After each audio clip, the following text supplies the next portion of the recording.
Number 1, Alabama. And I smell smoke.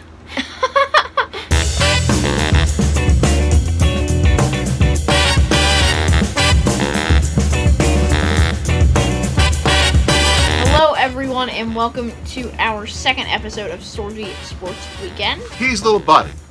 I'm daddy.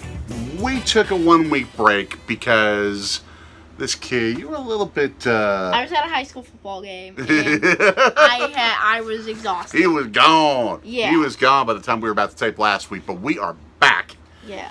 And we have some things on the docket talking about baseball postseason and what we can potentially expect It's there. October. But first, we got some football to preview. Yes, so to start off, we have the NFL. Let's start it off with our team, the Green Bay Packers.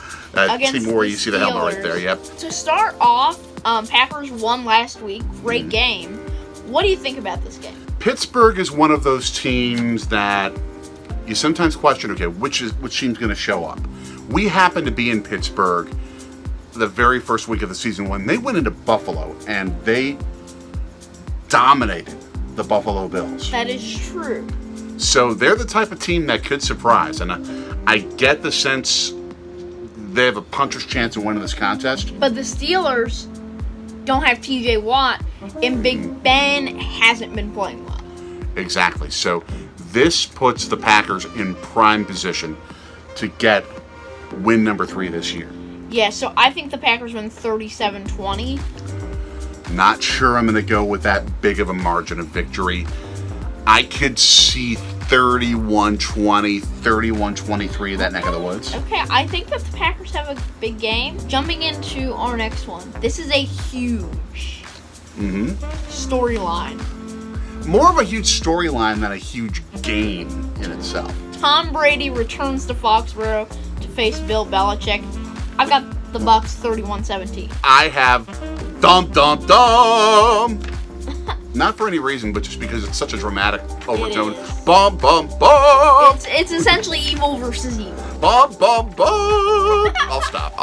It was so interesting to listen to Bill Belichick this week try and gloss over this contest. He was so much in a we're moving out of Cincinnati. We're out of Cincinnati type of thing when it came to the game, trying to focus people on what he was going to have to face. Yeah.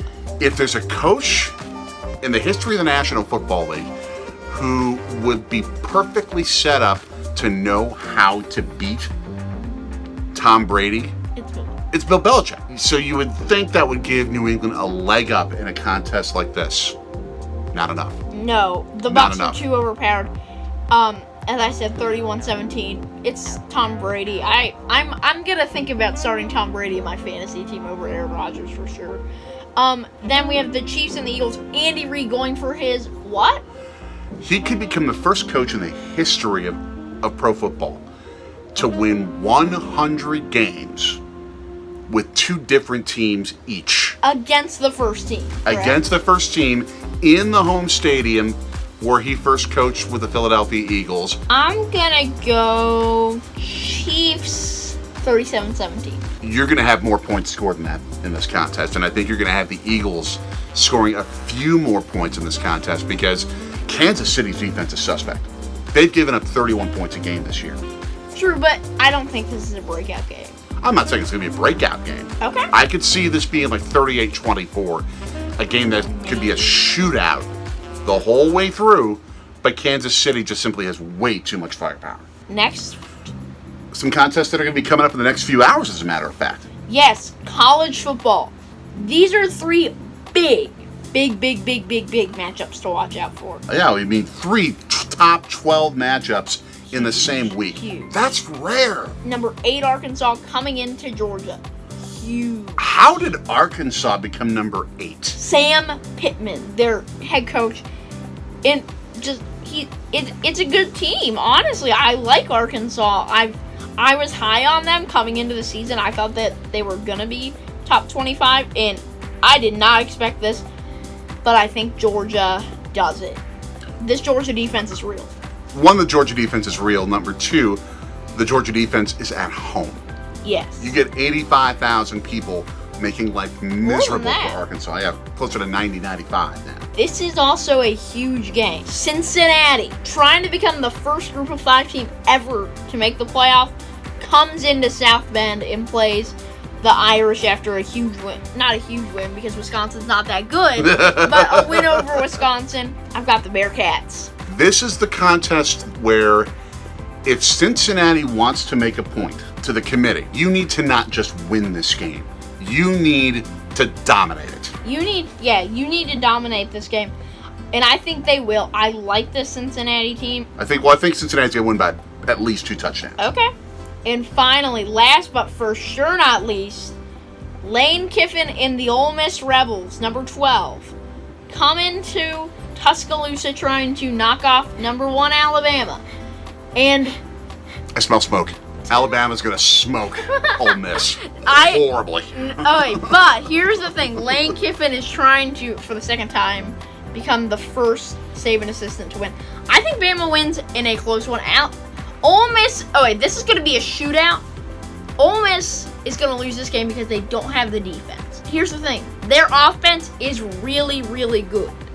Bama's going to put up 40 plus. Yes, that's what they did last time, and I think Ole Miss actually put up a good amount on them. Okay. Last year, and I think Ole Miss is even better this year. I've heard some people, I was talking to, go check them out, American Football Network on YouTube. I was just talking to him a little bit ago, and he was saying that Ole Miss could win this game. I think it's possible, but I still think that Bama wins it. I still smell smoke.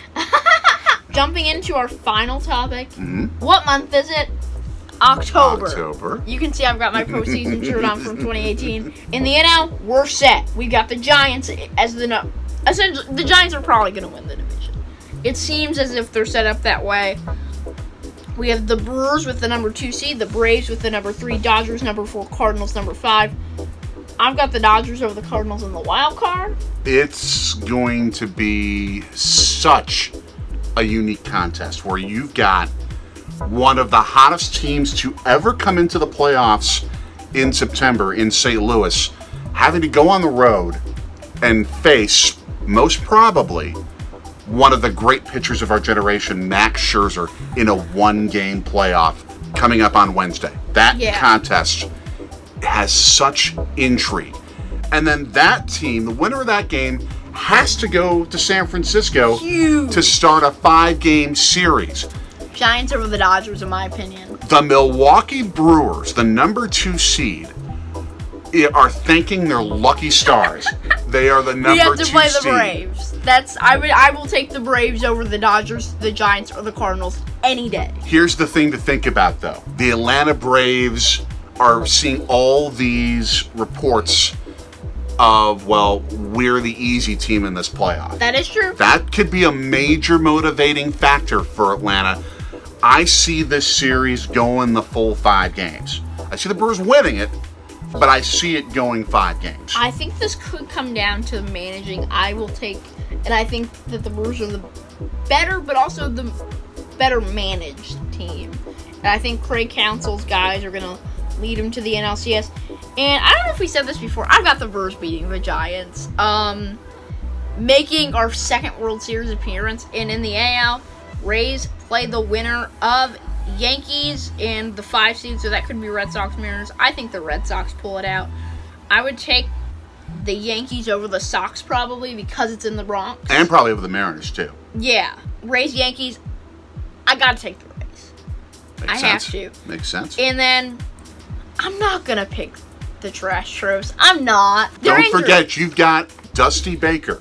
They are injured. A genius of a manager. That is true, but the Astros are injured. That's fair. So and the White Sox are loaded. The White Sox are also injured. So it's pretty bad. The White Sox don't have pitching. I think the White Sox pull it out. And then White Sox, Rays. I'm taking the Rays. Rays, Brewers, World Series. I am going to take my Milwaukee Brewers. Of course. I think they win that series. I think they're the better team. Brewers, Giants, before you even get to that point. Milwaukee won the season series. Yes. 4-3. The postseason is a different animal. It's always a different animal. Yeah. The stakes are higher. The pressure is higher. You've got some experience on both sides when it comes to the playoffs, but you have World Series winning experience on San Francisco's side. Although they don't have many players left from that team. That's the only thing. And True. They don't have the same manager. True. But there's still something there. And I'm not saying that it would necessarily be enough to just carry San Francisco over the top with Milwaukee. Yeah. I think it's a dead even series as far as I'm concerned. Yeah, same. This kid's October could be ridiculous. It will either be ridiculous or depressing. Or it could be ridiculous and depressing. Yes, but like, I'm already, like, at school, I've already told some of my friends, I'm like, if I come into school in a bad mood, just guess that it's because the Brewers lost. Well, I think we're gonna have to start teaching you how to drink coffee, because that's maybe the only way that you have enough energy for school if you're staying up watching baseball. Oh, I won't stay up late. I'm putting that on tape. We'll see about that. Or I'll take a nap. Okay, that's better. That's better. This has been Sorgi Sports Weekend. Yep. He's little buddy. I'm daddy. We will be back next week.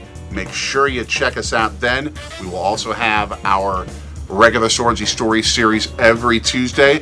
What should people do to get all that content? Like, just subscribe and hit that bell. Ding, ding, ding. Thank you for Yes. joining us and taking this ride with us. How do we sign off on our series? So long Bob Euchre. from Sorgi Stories headquarters in Philadelphia, Pennsylvania.